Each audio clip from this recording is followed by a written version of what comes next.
El barroco fue un movimiento cultural que se desarrolló en Europa durante el siglo XVII y las primeras décadas del siglo XVIII. Este abarcó todas las expresiones artísticas y culturales y su manifestación refleja la sensibilidad de una época dinámica y de crisis.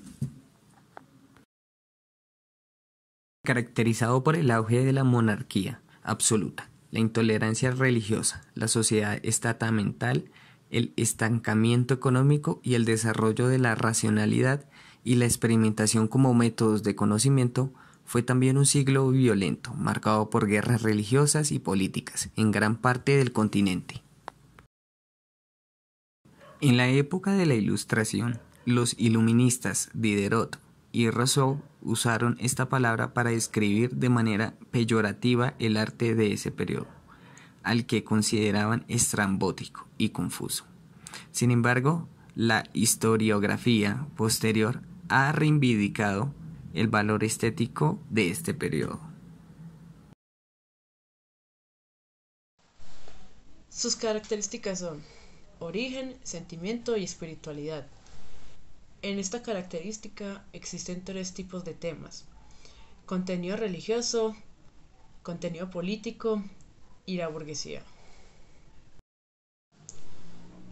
También está la escultura, la arquitectura, la literatura, la pintura, la música y el teatro. El arte barroco. Se suele decir que el arte barroco es el arte de la Contrarreforma, para reaccionar contra la severidad e iconoclastía del protestantismo. La Iglesia Católica alentó a la edificación de templos con profusión de escultura. En las artes figurativas barrocas se produce un alejamiento de los temas paganos de las mitologías griega y romana, que tanta aceptación tuvieron durante el Renacimiento. Estas normas aparentemente conservadoras y austeras derivaron, sin embargo, en este arte suntuoso y recargado que llamamos barroco. Tanto en las artes visuales como en la música, la influencia de la Iglesia sobre los artistas iba dirigida a emocionar y enardecer la devoción mediante estímulos psicológicos.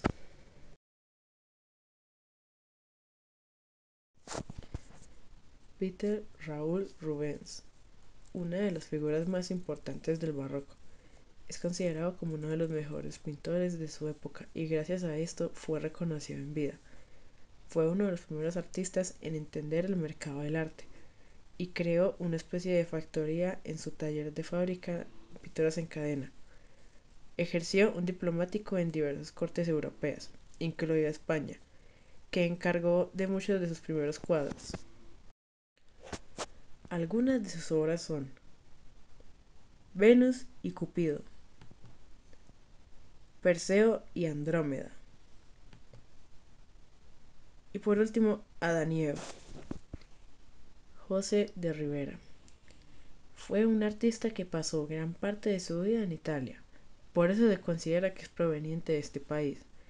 Fue el más grande pintor de la escuela napolitana y sus obras tuvieron una enorme influencia en otros artistas.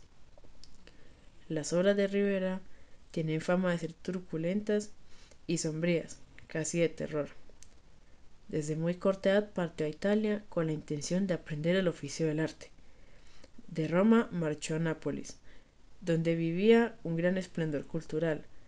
Rivera, a pesar de su corta edad, fue considerado un maestro. Algunas de sus obras de arte son Sileno ebrio, La Inmaculada y El tacto. Diego Rodríguez de Silva y Velázquez lo bautizaron en Sevilla. Es el único dato que nos pueden dar el origen del artista. Su desarrollo como persona y artista empieza en la ciudad de Sevilla, aprendido del maestro Francisco Pacheco, graduándose así en el año 1617. Pudiendo así él recibir aprendices tanto como abrir su propio taller. A los 19 años se casa con Juana Pacheco, la hija de Francisco Pacheco. Como pintor, Velázquez tenía gran dominio en la técnica del claroscuro, que es muy similar al estilo del naturalismo de Caravaggio. Al principio la mayoría de sus obras eran cargos del tipo religioso, realizando así obras como la Inmaculada Concepción, la Adoración de los Magos, el Cristo en Casa de María, pero sus obras que destacaron más en este tiempo fueron Haciendo Huevos y El Aguador de Sevilla, demostrando un fuerte dominio de una luz fuerte que destaca los objetos y genera un buen contraste. Destacando su estilo así, empieza a dominar la técnica y su estilo tenebroso, el cual emana de la mayoría de sus obras. El dominio de su técnica le permitió llegar a tener el cargo de maestro de cámara de la corte de Felipe IV. Le permitió estudiar grandes maestros de la historia nacional e internacional. Una vez instalado, pudo estudiar a los maestros de la colección del palacio, como Tiziano, a quien Velázquez consideraba su pintor favorito. Velázquez en su tiempo llegó a tener el reconocimiento de importantes pintores del mundo de la pintura europea.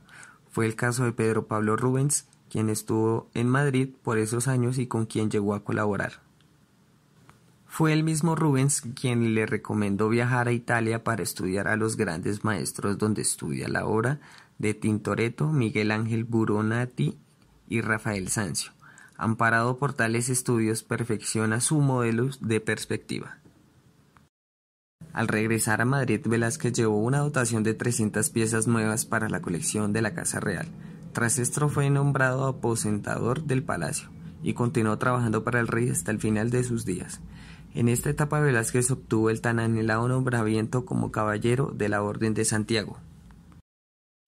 Será este periodo en el que pinte su más afamada obra, Las Meninas, que revela el interés conceptual del artista por dignificar la pintura a la par de las artes liberales, al tiempo que deja entrever las preocupaciones de la monarquía por la sucesión real.